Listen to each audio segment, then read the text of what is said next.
He is talking about legendary coaches here. Yeah, okay? Community guys who wasn't about the money, who didn't get bought off by sneaker companies. That's right. Who's still in the neighborhoods helping kids. Mr. Screen is still at 92 with FYI. Mr. Screen is the legend, and he's supposed to be treated as such. Mr. Screen used to bring them boys. He'd be like, man, I had to go get these boys, but I wouldn't go got them. And like when you play with Mr. Screen, you had to play by Mr. Screen rules. That's what it was. And for you guys who don't know, Mr. Screen played for the legendary Erasmus Hall team, which was one of the only teams to beat Paul Memorial and Lou Alcindor. That's and right. That game, Carlton, Coach Screen was 9 for 9.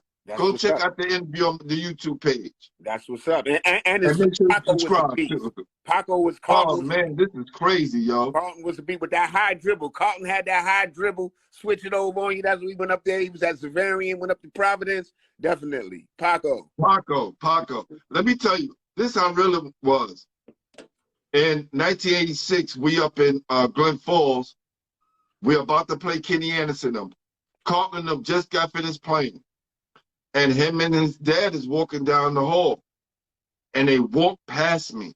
And they say, yo, what's up, Glenn? Have a good game tonight. I was a junior. And that was the year I kind of came into my own. It felt so good that they knew my name. Yeah. Definitely. You know what it's like. You know, you walk into the older guards and they go, yo, they shout you out. Not knowing these guys is watching you too. Definitely, man. That's the beautiful thing. Let me tell you a story about Kenny. Like one time I was playing at the church. And, you know, sometimes, like, in the summertime, at the end of the summer, you might have a championship day, or you might have a game in boys and a game in citywide. We had to split the squad up. So half the squad, I think, went up to citywide. The other half went up to boys. Mr. Lorch was at the game because it was a church. We was on the church. He had Kenny with him. Kenny was a freshman. We needed another player. Kenny came into the game as a freshman and won that game for us, where I was like, yo, this boy right here is something serious right here. He came right from the side. We needed one more player or we was going to forfeit. Lord said, give him a jersey. We gave him a jersey, and Kenny went in there and did. I was like, God, man, this boy right here, unbelievable. Word. He was, man. He was. Yo, we faced him in the state championship up at Glen Falls, and we was banking on everything. We couldn't believe that his coach kept him out the whole first quarter. Yeah, that's we what was like, he do that, Jack. He said he was forced to do that. Like he used everything he could. He said, I could have started him, but I wanted to do that. If he played the whole game, we don't win. Yeah. Like, we in the huddle before the game, we say, yo, we're going to put pressure on him and run this up before he get the game. Because when he got the game, it was a whole different game. That's when Bobby was coaching y'all, right? Bobby Hardenstein. Yeah, Bobby. Yes, sir. Yes, sir. I know. Going up against Grady Jack, legendary coaches out there. Legendary coaches. You're messing me up right now, Doc. I'm telling you, fam. No question. The thing that's coming out your mouth right now. I remember when Tiny was playing. Word up. I remember Tiny was playing. My point guard. Listen, that 86 championship team, I always tell people, you know, we won it with not any fanfare, like any stars in our team. We had a very good team. Yeah. And we had our coach, right? So that just tell you how the game was so different back then, because, you know, you're rarely going to hear players go, yeah, it was our coach that helped us win. Yeah, no, we had Bobby Hardenstein on the sideline. That made the whole difference.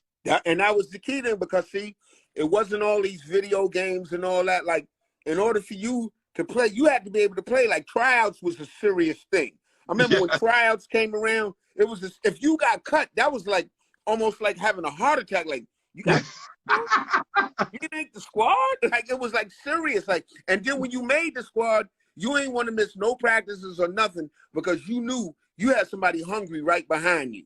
That was like, you don't want to come in and play? Well, then I'm going to come in and play, and you lose your slot. It was so many guys at tryouts. And back then, you know, I know for public school, we didn't have JV. Exactly. It was varsity or nothing. Varsity or bust. Straight there. Wait till next year. Damn, yo. So, what the atmosphere in New York was crazy. The crack era, you know, if people say things is crazy now, but back then, dudes would walk up to you, you had a new pair of sneakers, it's like, run them. If you ain't know how to fight, you couldn't wear all this stuff that kids is wearing today. I try to right? tell these kids, I try to tell them, man, it was time you take the train, the A train, any other them trains coming across the Brooklyn. So somebody might walk up to you right on a full con, be like, son, what you want to do for those? Take those off, son. Take them off. And it was up to you. What size are those? They your size. Right. Now what? You know what I'm saying? Yes, So yes. them days. If that wasn't the answer, you lost your sneakers. There you go. You had to fight for them.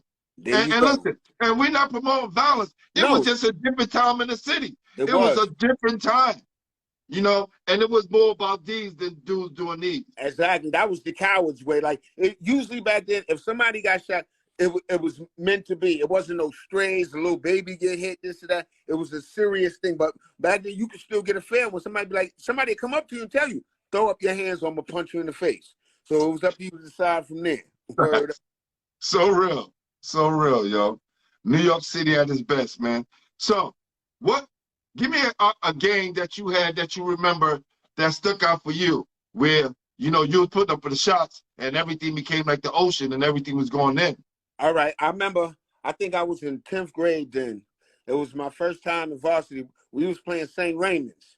St. Raymond's had Gary Massey then, who went to Gary Massey. Gary Massey was a beast, a dunking beast. You understand? Yes. St. Raymond's. And he had ups. We went up to St. Raymond's and we was playing them. And, you know, a lot of them dudes, a couple of them was on my team at Riverside Church. So, you know, they was already talking on the sideline like, yo, man, you up here with these dudes. Y'all don't look like y'all got it. And we didn't win, but we gave them a competitive game. And I really played a good game that time. And I think, like, from then, I started earning my respect. And then I was able to go downtown, be on the travel squad. See, that was the thing in the AAU. You could play on the regular team or you could get on the traveling team. You wanted to do the BCI in Arizona. You wanted to go to the Peach Jam in Atlanta, up to Oregon to the Night Fest. You wanted to do all that. So to be on that team, you had to really do something.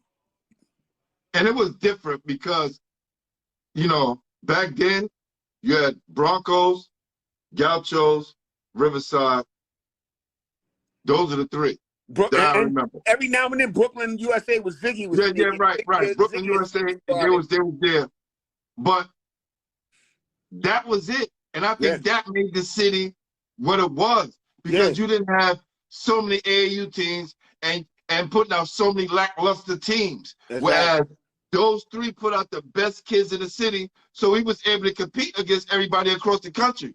When you have so many AAU teams, we going out there getting our ass whipped now. Exactly. We looking crazy, shooting off the wrong foot and doing all types of stuff. When I was at the church, the first year I started coaching, I think they had Mike Boykin, who's the coach at Oklahoma State, Reggie Jesse. They had Ron Artest.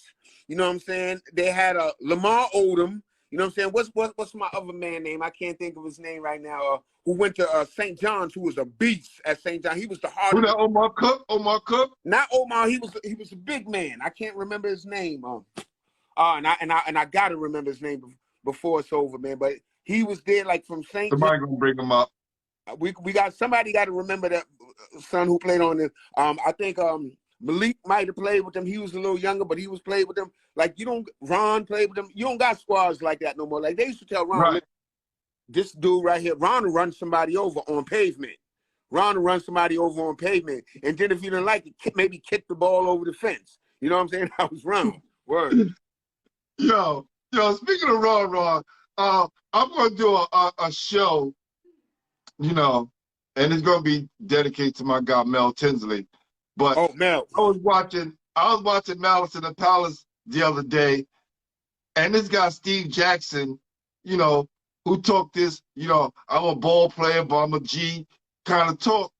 And he pointed out our God. I seen that. Yo, fam, like, yo, can they ask you who started it? Exactly. How you just gonna come out and say, Mel Tinsley started it? How you just throw Mel under the bus like that? I saw that. That was kind of whack. I seen it. And Mel, boy, I remember I had a squad in Rucker one year, man. The first year I had a little squad. I got some money from Electra to put a squad together. I had Speedy, a couple of dudes. My man Ronnie Eford, he played with us. A couple of dudes. But Mel, oh my God, like Mel, he destroyed us that year, man. I was like, God, like Mel came with some dudes from Brooklyn, and I was like, yo. Then that next year he was out there at Iowa State. I was like, yeah. That's a problem Wow. right there. Mel Tinsley, a beast. So even when you was in hip hop and moving and shaking around, you were still connected to the ball.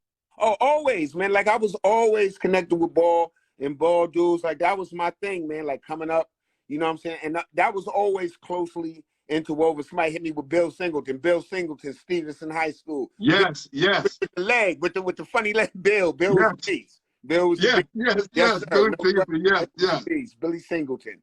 No question. Facts. And people don't know at Stevenson, Dredrick Irvin, Kyrie's pop. Dredrick was a Oh, beast. yes, yes, Went yes. up to Boston University and became their #1 leading scorer. Dredrick was a beast. No question. When I was at MCI, for my senior year, I used to watch Dedrick Irvin play and Reggie Lewis play. And those guys I used to kind of steal things from, because these guys was like, you know, they weren't the big stars, but they could get their points when they wanted to, and they could play defense, and nobody didn't really bust their ass. So Yeah. I always looked up to those guys, man.